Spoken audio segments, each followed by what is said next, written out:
का कोना कोना छान मारा, पर मोहिनी तब तक सुरक्षित अपने पिता के घर पहुंच चुकी थी। मनमोहिनी को पुरुष वेश में देख मां चौंक उठी। मोहिनी ने चमकते हुए रत्नहार को उनके हाथों में सौंपा और दृढ़ स्वर में कहा, मां, मेरा कार्य पूरा हुआ। आज रात मैं गुप्त मार्ग से भूगर्भ कारागार लौट जाऊंगी। बेटी की चतुराई देख माता पिता का मस्तक गर्व से ऊंचा हो गया। उधर युवराज और सुरभद्र हार मान चुके थे। 6 दिनों की वह छोटी सी रस भरी मुलाकात युवराज के हृदय पर एक गहरी स्मृति छो गई थी। भारी मन से दोनों नौका द्वारा अवंती के राजघाट पहुंचे, जहां खुशियां नहीं बल्कि एक तपता हुआ सन्नाटा उनका इंतजार कर रहा था। समय बीतता गया। कारागार की दीवारों के पीछे मनमोहिनी के भीतर एक नया जीवन चौथा महीना पल रहा था। एक दिन महाराजा वीर विक्रम ने वहां आकर उसकी स्थिति पर कटाक्ष किया। पुत्री, यदि तुम पराजय स्वीकार कर लो तो मैं तुम्हें मुक्त कर सकता हूँ। मुझे तुम पर करुणा आती है। मोहिनी की आंखों में आत्मसम्मान की चमक कौंधी। उसने निर्भीकता से उत्तर दिया, महाराज, मैं अपने निश्चय पर अटल हूँ। विजय के प्रकाश में अटखेलियां करने वाला मेरा हृदय किसी से करुणा की भीख नहीं चाहता। वीर विक्रम निरुत्तर होकर लौट गए और अंधकार में डूबी उस कोठरी में मनमोहिनी की जीत की मुस्कान गूंज उठी। युवराज देवकुमार राजकाज में खो गए, मालिनी की यादों को मन के एक कोने में दछन कर। उधर समय का पहिया घूमा और अपनी योजना के अनुसार मनमोहिनी ने एक तेजस्वी पुत्र को जन्म दिया। अगली सुबह जब रक्षिका नंदा वहां पहुंची तो कोठरी से आती बच्चे की रोने की आवाज ने उसके होश उड़ा दिए। देवी, इस अभेद्य दुर्ग में यह बालक कहां से आया? नंदा ने हभाते हुए पूछा। मनमोहिनी के चेहरे पर एक रहस्यमयी मुस्कान थी। वह ठहाका मारकर बोली, पगली, भाग्य जब मेहरबान होता है तो अनहोनी भी होनी बन जाती है। यह मेरा पुत्र है। सन्न रह गई नंदा बदहवास होकर राजभवन की ओर भागी। उसे देख महाराज वीर विक्रम घबरा उठे। क्या हुआ नंदा? क्या मनमोहिनी ने आत्महत्या कर ली? नहीं कृपानाथ, अनर्थ हो गया है। जहां परिंदा भी पर नहीं मार सकता, वहां नंदा का गला सूख रहा था। साफ साफ कहो, हुआ क्या है? महाराज के सब्र का बांध टूट गया। शिशु, असंभव। महाराज वीर विक्रम की आवाज गरज उठी। नंदा ने कांपते हुए दोहराया, महाराज, अपनी आंखों से देखा है। वह उसे अपना पुत्र और भाग्य का खेल बता रही है। विचलित महाराज तुरंत रथ पर सवार होकर शिप्रा तट की ओर भागे। उनके मन में तूफान मचा था। जिस जेल में परिंदा पर नहीं मार सकता, वहां बालक कहां से आया? क्या यह युवराज का ही अंश है? जेल का भारी ताला खुला। सीढ़ियां उतरते ही महाराज ठिठक गए। सामने मनमोहिनी खड़ी थी, जिसकी गोद में एक तेजस्वी बालक था। उसने मुस्कुराकर कहा, पिताजी, अपने पौत्र को निहारें। आपकी शर्त पूरी हुई। महाराज को लगा जैसे उनके गाल पर किसी ने जोरदार तमाचा मारा हो। वे हकलाते हुए बोले, मेरा पौत्र? लेकिन यह हुआ कैसे? मोहिनी की आंखों में जीत का गर्व था। वह निडर होकर बोली, यह सवाल मुझसे नहीं, अपने पुत्र से पूछें। मैं सफल हुई महाराज। अब शंका छोड़िए और अपने पौत्र का हर्षपूर्वक स्वागत कीजिए। विक्रम निरुत्तर थे। उन्हें समझ नहीं आ रहा था कि जिस गुप्त स्थान की खबर परिंदे को भी नहीं, वहां उनकी पुत्र वधू ने यह चमत्कार कैसे कर दिखाया। महाराज, नारी की बुद्धि को कोई नहीं नाप सकता। मैंने आपकी कठोर शर्त पूरी की।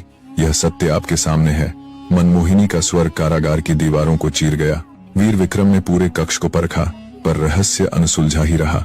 हारकर वे बोले, यदि यह बालक अन्यायपूर्ण इल्लील हुआ तो मैं इसी क्षण तुम्हारा वध कर दूंगा। ऐसे शब्द कहने का अधिकार खो चुके हैं आप। मोहिनी ने दृढ़ता से टोका, अभी तो आपको एक पिता की तरह आशीर्वाद देना चाहिए। यह मेरी 15 महीनों की तपस्या का फल है। विक्रम एक पराजित योद्धा की तरह बुझ गए। बोले, बेटी, यदि तुम्हारी बात सत्य हुई तो मुझसे अधिक सुखी कोई ना होगा। चलो मेरे साथ। रथ राजभवन की ओर बढ़ा। विक्रम का मस्तिष्क अभी भी उलझा था। यह अशक्य है, पर मोहिनी के चेहरे पर कोई पाप नहीं, सिर्फ तेज है। यदि यह सत्य है तो वह बुद्धि और चरित्र में अजो है।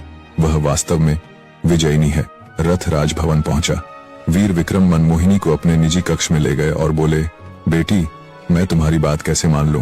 मनमोहिनी ने निर्भीकता से चुनौती दी, अकेले में नहीं महाराज, युवराज, उनकी माता, मेरे माता पिता और उनके मित्र को यहाँ बुलाएं। मेरी सच्चाई के जो साक्षी हैं उनके सामने ही न्याय हो। कुछ ही देर में राजभवन का वह कक्ष तनाव से भर गया। एक ओर युवराज देवकुमार और सुरभद्र थे, दूसरी ओर मोहिनी के माता पिता। सन्नाटे को तोड़ते हुए वीर विक्रम बोले, आप सबको आश्चर्य होगा कि यह युवती कौन है। 1.25 साल पहले एक शर्त लगी थी कि स्त्री चरित्र पुरुष की बुद्धि से बड़ा है या नहीं। आज उसका फैसला होना है। महाराज विक्रम ने सभा को चौंकाते हुए गुप्त विवाह और अपनी कठोर शर्त का खुलासा किया। उन्होंने पालने की ओर इशारा कर कहा, मनमोहिनी का दावा है कि यह मेरा पौत्र है, पर इसकी सच्चाई युवराज के शब्दों से ही तय होगी। युवराज देव कुमार की आंखें क्रोध से लाल हो उठी। वे गरज कर बोले, पिताजी, यह नारी नीच झूठ बोल रही है। मैंने इसे स्वप्न में भी नहीं देखा। फिर यह बालक मेरा कैसे हुआ? कोड़ी में बालक मेरा कैसे हुआ? मोहिनी मुस्कुरा दी। सभा सन्न थी।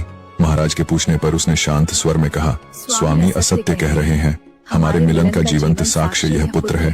युवराज आपा खोकर चिल्लाए, महाराज, यह स्त्री भयंकर प्रपंच कर रही है। मनमोहिनी ने दृढ़ता से उन्हें टोका, स्वामी, आवेश छोड़िए। मैंने अपना पातिव्रत धर्म सुरक्षित रखा है और यह बालक आपका ही है। मुझे ससम्मान स्वीकार करें, अन्यथा मुझे भरी सभा में आपको आपकी स्मृतियां याद दिलानी होंगी। युवराज का चेहरा क्रोध से तमतमा उठा। पिताजी, मैंने इस स्त्री का चेहरा तक नहीं देखा। मैं याद क्या करूं? सभा में सन्नाटा छा गया। मनमोहिनी ने अपनी पेटी से एक कीमती रत्नहार निकाला और महाराज की ओर बढ़ा दिया। पिताजी, युवराज से पूछिए, क्या यह हार उनका नहीं है? युवराज ने हार हाथ में लिया और चौंक गए। हार तो मेरा ही है, पर मैंने यह मोहिनी को कभी नहीं दिया।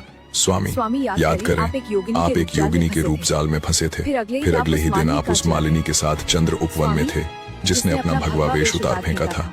क्या कुछ स्मृति हुई? युवराज के पैरों तले हमीन खिसक गई। वे हकलाते हुए बोले, ओह, पर मैंने तुम्हें यह हार कभी नहीं दिया। मैं अपनी तलवार की शपथ खाकर कहता हूँ, शपथ न लें स्वामी, वरना प्रायश्चित करना होगा। युवराज के मुंह से चीख निकल गई। मालिनी, तो तुम ही हो मालिनी। माफ करना देवी, मैं तुम्हें पहचान न सका। जी स्वामी, मालिनी मेरा गुप्त नाम था, पर यथार्थ में मैं मनमोहिनी हूँ। स्त्री चरित्र की बेजोड़ता सिद्ध करने के लिए ही मुझे यह माया रचनी पजी। महाराज वीर विक्रम अपनी पुत्र वधू की विलक्षण बुद्धि देख दंग रह गए। पूरे राज्य में पौत्र प्राप्ति का उत्सव मनाया गया। रात के दूसरे प्रहर में जब युवराज शयनागार पहुंचे तो मोहिनी सजी धजी उनकी प्रतीक्षा कर रही थी। जैसे ही युवराज ने प्रेमवश उसे अपनी ओर खींचना चाहा, पालने में सो रहा शिशु रो पड़ा। मनमोहिनी तुरंत पीछे हट गई और मुस्कुराकर बोली, स्वामी, उस दिन आपने योगिनी के वेश की मर्यादा रखी थी। आज आपको एक माता की मर्यादा की सुरक्षा करनी होगी। युवराज की आंखों में गर्व और प्रेम उम्मा आया। मोहिनी ने अपने पुत्र को उठाकर पिता की गोद में रख दिया। यह एक नारी की पूर्ण विजय थी।